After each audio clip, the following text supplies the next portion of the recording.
Spécialiste dans la gestion des enjeux, il traverse n'importe quelle polémique sans controverse. Francis Gosselin. On en a parlé en introduction. Si vous joignez tout juste à nous, on poursuit ce débat, drôle de débat. Selon un sondage léger, le Québec serait la province où les gens, les Québécois, sont les plus heureux au Canada.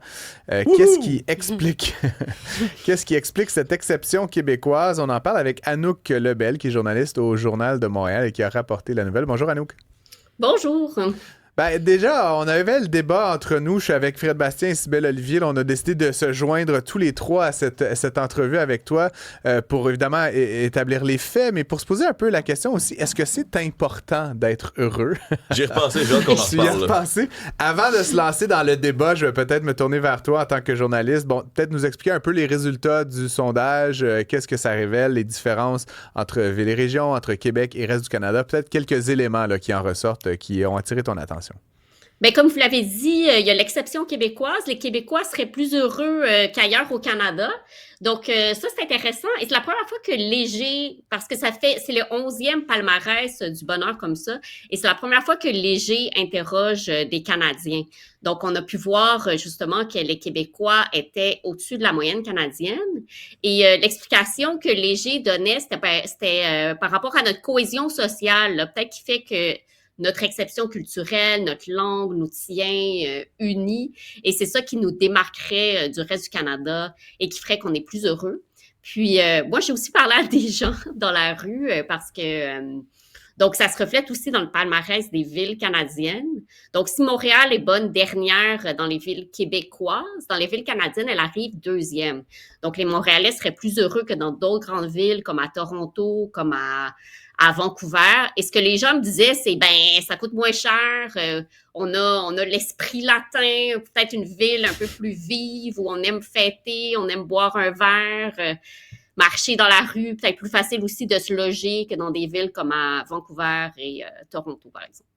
Très intéressant. Et puis, donc, il y a aussi des différences, là, comme donc, tu viens de l'évoquer, entre les villes, donc la densité et la région. Puis, j'en parlais avec Maximile Sawyer, qui est lui-même originaire d'Actonville, dans Arthabasca, en l'occurrence. Non, c'est juste en marge d'Arthabasca. Ouais. Maximile Sawyer, donc, qui est notre recherchiste à l'émission. Et on se demandait justement, là, est-ce que de vivre à la campagne, de vivre à la limite en banlieue, est-ce que ça apportait plus de facilité à atteindre le bonheur? Est-ce qu'il y a une corrélation entre l'éloignement des centres urbains et la satisfaction de vie? Le sondage parle un peu de ça sans vraiment donner de cause, si je comprends bien, explicatoire. Là.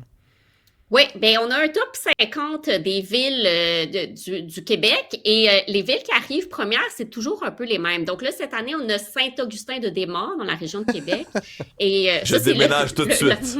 La reine du bonheur. Puis, c'est pas la première fois là, dans les sondages légers. C'est pas un peu une ville dortoir, Saint-Augustin-de-Desmaures? Ah ben voilà, Mont-Saint-Hilaire aussi, c'est bon, c'est pas loin ça. Parfait, mais c'est des villes dortoirs, c'est des endroits où il ne se passe rien. Je connais mieux Mont-Saint-Hilaire que l'autre ville, mais il y a une belle montagne, tu peux être dans la nature, on sait que c'est bon pour le bonheur d'avoir un côté naturel, tu peux prendre une petite randonnée, il fait beau, c'est l'été. Il ne se passe rien.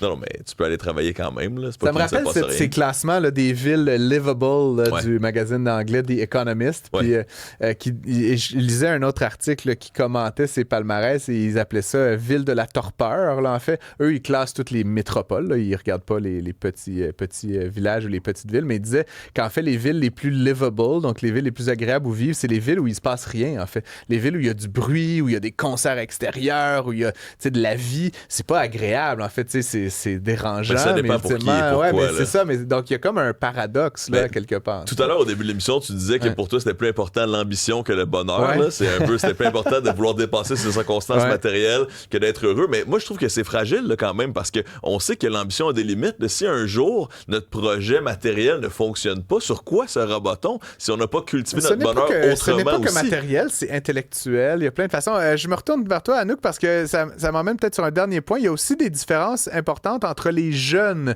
et les moins jeunes dans ce sondage. On dit que les jeunes seraient moins heureux que leurs aînés. Bien, en fait, il y a un regain d'espoir chez les jeunes parce que les jeunes de 18-34 ans étaient beaucoup moins heureux que les plus vieux là, en 2021. Ils le sont toujours, mais leur niveau de bonheur a augmenté de 5,6. Donc, Léger parle d'un regain d'espoir chez les jeunes. Il faut dire que la dernière fois qu'on les avait interrogés, c'était en 2021, donc on venait de sortir de la pandémie. Il y avait l'isolement des jeunes au cégep, à l'université, qui allaient à leurs cours à distance. Donc là, ça va un peu mieux. Puis aussi, la vice-présidente chez Léger a noté que les jeunes prenaient soin d'eux-mêmes. Donc, dans des enquêtes qu'ils ont fait en parallèle, on montrait qu'ils buvaient peut-être moins d'alcool, qu'ils étaient prompts à parler d'enjeux de santé mentale, à prendre soin de leur santé mentale. Donc, c'est ça, c'est pas encore gagné. Donc là, vraiment, les gens qui sont plus heureux selon le sondage 2025, c'est les 55 ans et plus. Pour le reste, c'est ça, 35-45 ans. Il y a beaucoup de stress aussi là, par rapport aux enfants qui sont peut-être encore à la maison, la job. C'est ça, beaucoup peut-être plus de pression, moins établie dans la vie. Mais là, les 55 ans et plus, là, c'est là où ça va le mieux. Bien au-delà de la moyenne québécoise, 76,1, donc presque 4 points de plus que la moyenne québécoise. Peut-être qu'ils se consolent parce que eux, c'est la génération qui ont pu avoir une maison, qui ont réussi à faire des placements, qui ont grandi, ils ont investi au bon moment à la bourse. Ils ont des petits-enfants, mais ils n'ont pas besoin des nuits blanches avec tout le bonheur de l'enfance. Ils ont réussi leur carrière, ils s'approchent de la retraite. Je veux comprendre que le niveau de stress est un petit peu plus bas que nous, par exemple. Anouk Lebel, es-tu heureuse? Moi, je suis très heureuse, même si je vis à Montréal. Bon, tu es donc l'exception qui confirme la règle, Fred Bastien? On est très heureux. On a des commentaires sur Maxime du Saguenay qui dit « Moi et ma blonde assistons fréquemment à des shows à Montréal et on se sent foutrement plus heureux quand on revient en région, ne serait-ce que pour la route. Lol. » Wow, OK. Donc, il faut venir à Montréal temporairement, vivre des expériences extraordinaires, mais ensuite se retrancher, là, comme le font Maxime et sa conjointe. Puis pour répondre mais moi, je suis allée à Mont-Saint-Hilaire, une des villes du bonheur, qui est deuxième, qui est, je pense que c'était 5 points de pourcentage de plus que la moyenne québécoise. Puis un aspect qu'on notait, qui je pense qui est important, c'est qu'on est loin, mais pas trop loin. Donc, on peut aller à Montréal, mais c'est ça, on n'est pas à 3 heures de Montréal non plus. Donc, il y avait des gens qui disaient « Ah, moi, ma conjointe doit aller à Montréal. Des fois, je trouve ça important de pouvoir être proche, d'avoir accès, mais je voudrais pas vivre à Montréal parce que... » C'est ça, pour toutes sortes de raisons. À cause des cônes oranges. À cause des cônes oranges. Il y a une drôle d'étude que j'ai retrouvée en préparant l'émission plus tôt, une étude de Scientific American, donc une grande revue américaine qui date de 2024. Et ce qui montre, c'est qu'en fait, historiquement, et c'est vrai, le bonheur augmente avec la richesse. Donc, il y a comme un lien là, vraiment linéaire. Mais ce qu'on a observé, en fait, surtout en étudiant des tribus éloignées ou vraiment des petits villages un peu perdus dans la pampa, c'est qu'en fait, c'est comme un U. En fait, les gens très, très pauvres, parfois, sont beaucoup plus heureux parce qu'ils n'ont rien et ils n'ont besoin de rien. Il y a une drôle de relation comme ça. Je me demande si ça... Le U que tu mentionnes, on le voit aussi au niveau de l'âge. Hein. Souvent, on est très heureux en début de vie et on est très heureux vers la fin de notre vie. Ça nous fait penser à nos boomers qui, comme tu dis, ont investi au bon moment. Mais donc, entre-temps, on travaille pour avoir une belle retraite. Moi, je peux vous dire qu'en tant que papa d'un petit garçon de 3 ans, il n'y a rien de plus heureux qu'un enfant de 3 ans. Surtout que c'était son anniversaire récemment et je lui ai acheté pour son cadeau un Big Wheel. Je sais pas si ça vous parle. Un Big Wheel, c'est comme un tricycle avec les pédales sur la roue avant. Ça fait du gros comme bruit. un très low rider. J'avais ça quand j'étais petit. Mon seul regret, c'est qu'il n'en fasse pas à ma taille, en fait, des Big Wheels.